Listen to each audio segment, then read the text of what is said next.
ngayon, tumingin man sila, hindi sila makakakita, at makinig man sila, hindi sila nakakaunawa. So, hindi lahat ng tao nakakakita o nakakaunawa ng salita ng Diyos. Kaya ginagamitan ng Panginoong Hesus ng talinghaga. Pero sa mga alagad, hindi na niya ginagamitan ng talinghaga. Kasi sabi niya, pinagkaloob. Di ba? Isa number 10, sabi lang sa number 10, sumagot si Jesus, ipinagkaloob na sa inyo na maunawaan ang mga hiwaga tungkol sa kaharian ng Diyos.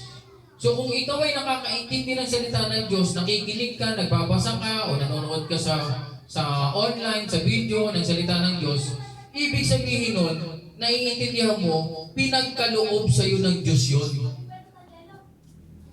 Pero hindi lahat pinagkalooban ng ganun. Kaya yung talinghaga ang ginagamit ng Panginoon. Pero ito yung nangyari sa verse 11. Tuloy natin yung basa natin. Verse 11. Ito ang kahulugan ng talinghaga. Ang binhi ay ang salita ng Diyos. Yung pala yun. Pinapaliwanag ng Panginoong Hesus yung talinghaga. Ito yung explanation. 12. Ang mga binhing na naglag sa tabi ng daan ay ang mga tao na nakikinig. Dumating ang Diablo at inalis nito ang salita mula sa puso ng mga nakikinig upang hindi sila manalig at maligtas.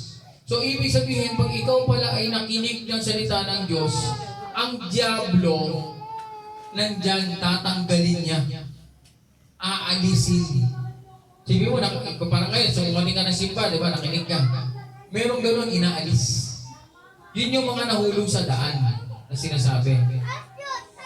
Bakit inaalis ng Diablo yung salita? Kasi ang pakikinig ng salita, dyan nagsisimula yung pananampalataya o pananalig. Kaya nga sabi nito, inalis nito ang salita mula sa puso ng mga nakikinig upang hindi sila manalig. So pag hindi sila nanalig, sabi, ay hindi sila maliligtas. Sa ang pananalig, nandyan yung kaligtasan. Kaya nga tayo ay nangangaral ng salita ng Diyos para marinig nila yung salita ng Diyos. At pag narinig nila, sila'y mananalig, sila'y maliligtas.